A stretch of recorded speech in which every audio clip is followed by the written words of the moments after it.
Hey there, everyone. My name is Bernadette Smith. My pronouns are she and her. Welcome to 5 Things in 15 Minutes, my weekly show where I bring good vibes to DEI. That is good vibes to diversity, equity, and inclusion with a little dash of corporate social responsibility. What I've found is that there are lots of news stories about what's going wrong in the world and lots of negative data.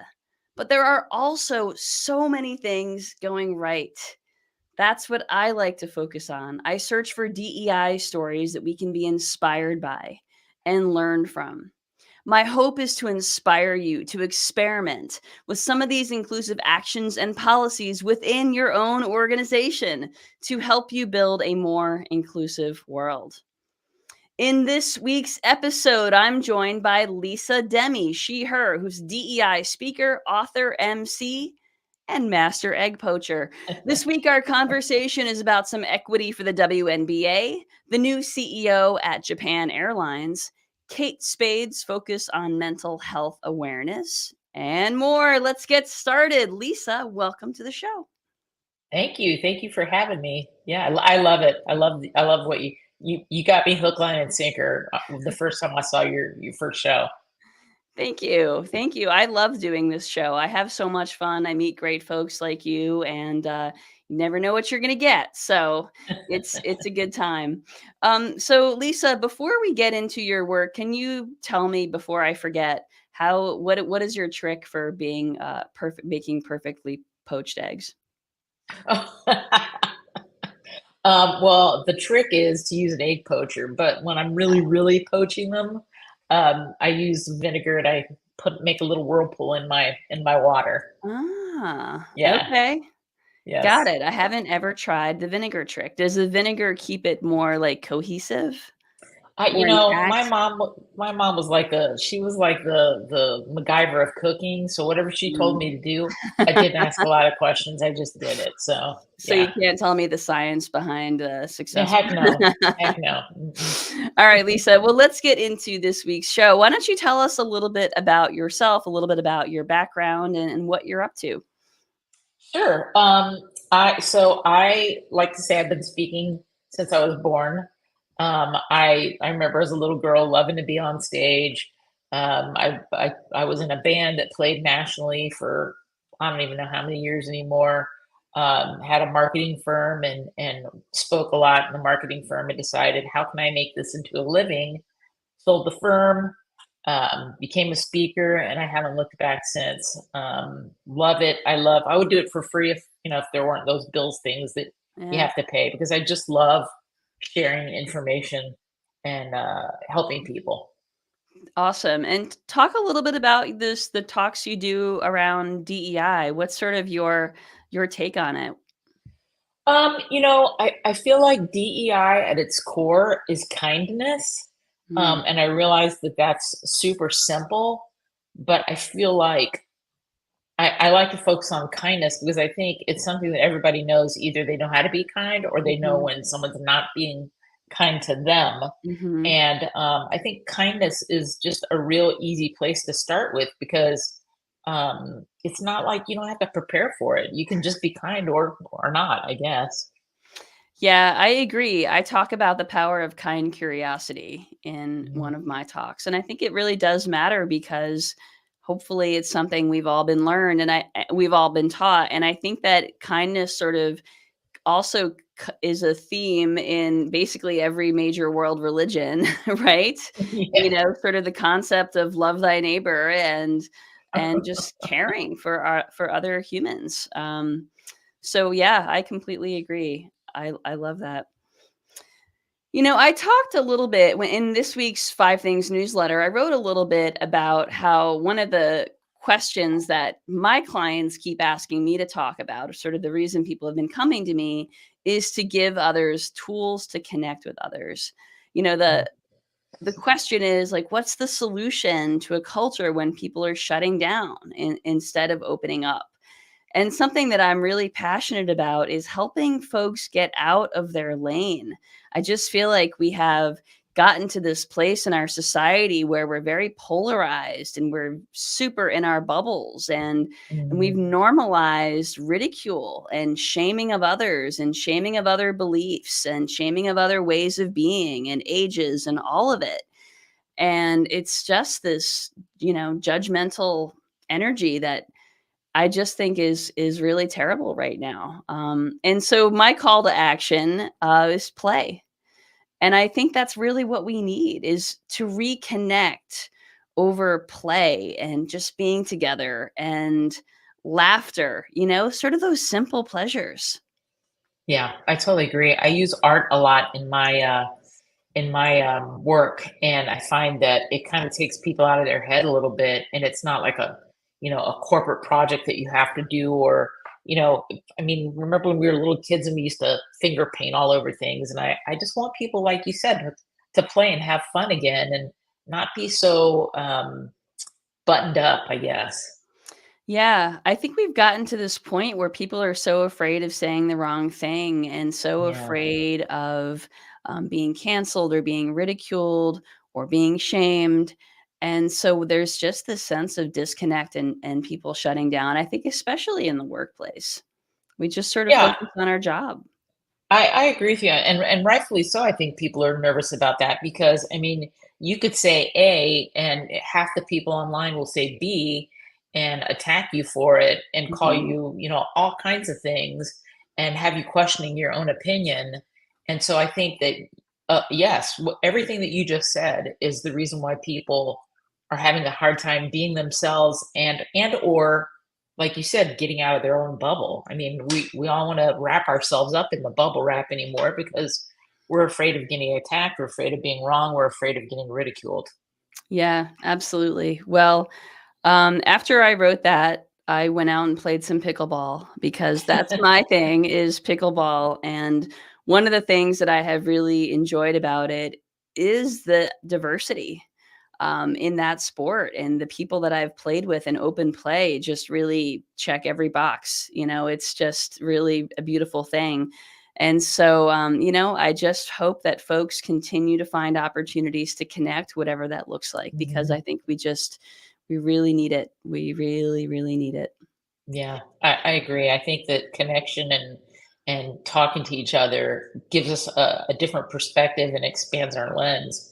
Yeah. And if you just stay inside your own little box, you're never going to know anything different about anything. Yep.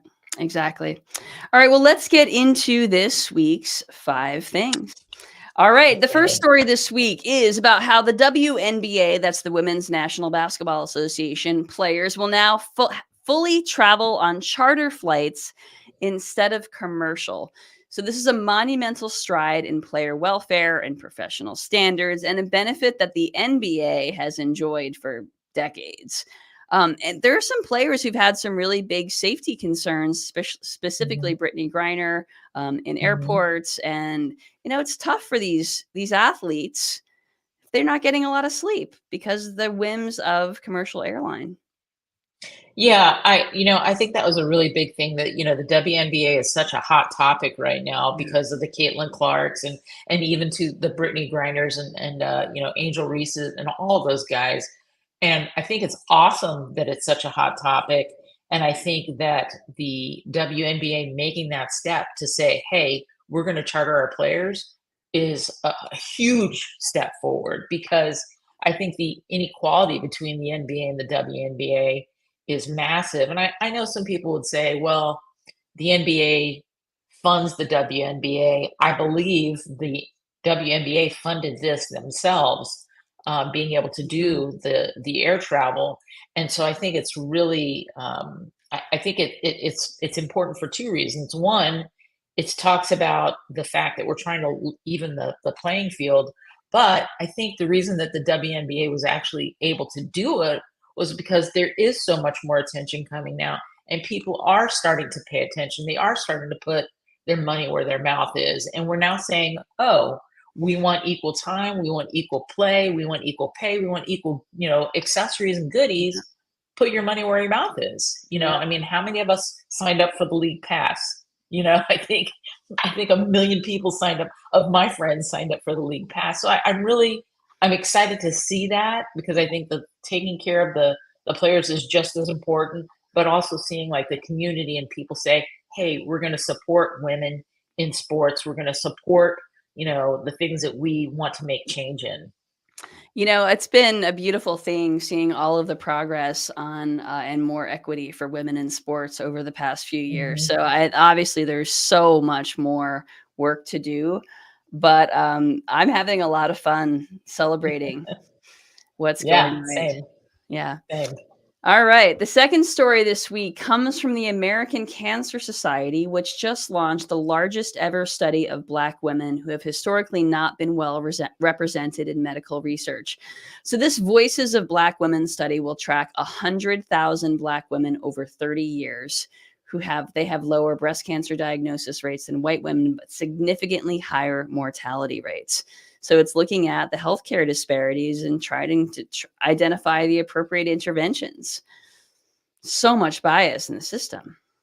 Yeah, the first thing that struck me when I read that story was I was blown away by those figures. Yeah. Like, I mean, I've been around American Cancer Society for years. I used to be part of the board here in Tampa, and do the relays, and I knew all the information that a lot of people didn't know. And I like to think that I've kept on top of it.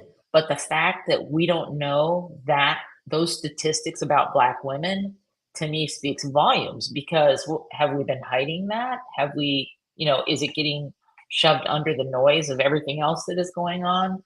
So I'm really happy to see that, first of all, that the statistics are being shared. And second of all, that we are putting that effort and time and money into addressing that because the information we're going to gain from that study is going to be mind blowing. We still don't know everything about cancer, and now if we can even look at how cancer affects one demographic, even I think that's going to give us a ton of insight into how to address not just cancer for Black women, but cancer for everybody. Yeah, I think that there are a lot of factors in play. A Mhm. lot of systemic racism within the medical system, a lot of Yeah. lack of Black doctors as a result of that, misperceptions by white doctors about the Mhm.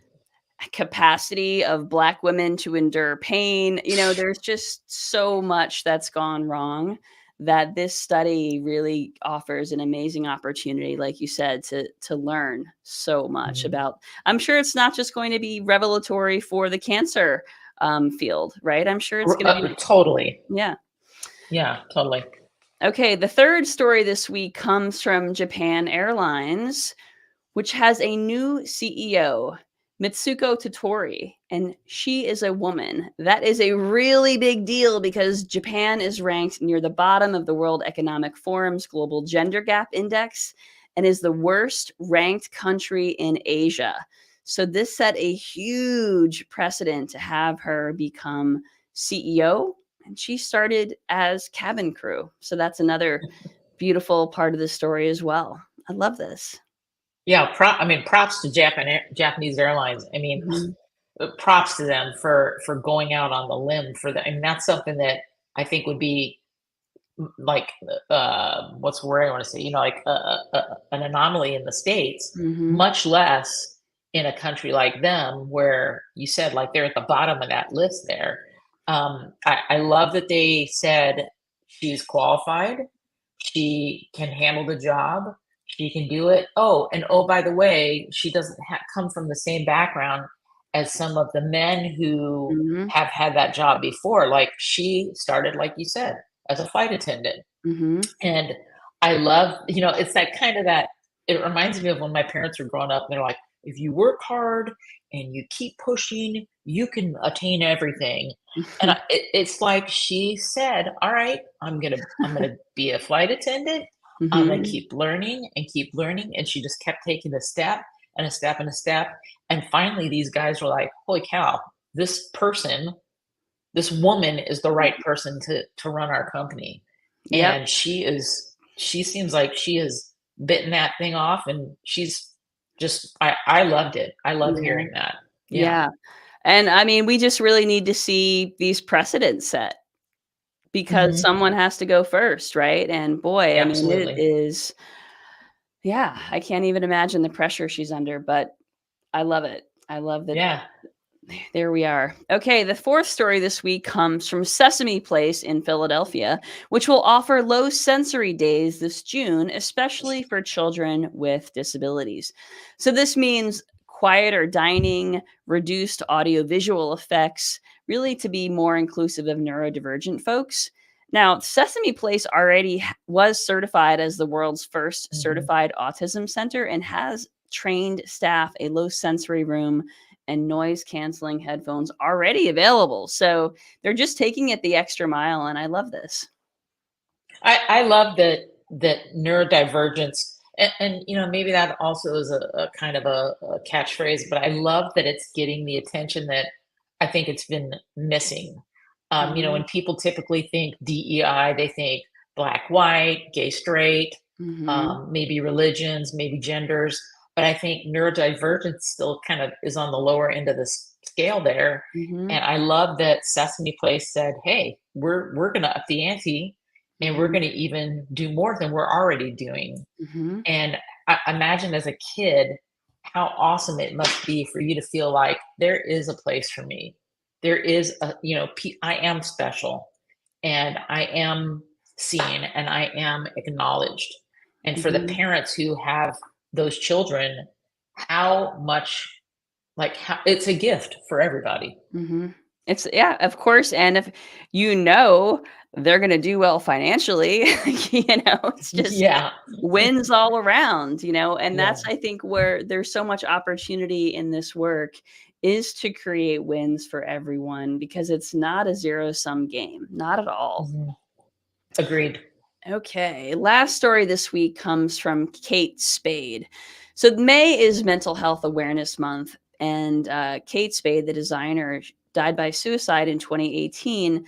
And afterwards, the brand really doubled down on mental health initiatives. This was pre-pandemic, including a partnership with Taraji P. Henson's foundation that addresses the mental health of Black women and girls. So they've done a lot in the years since.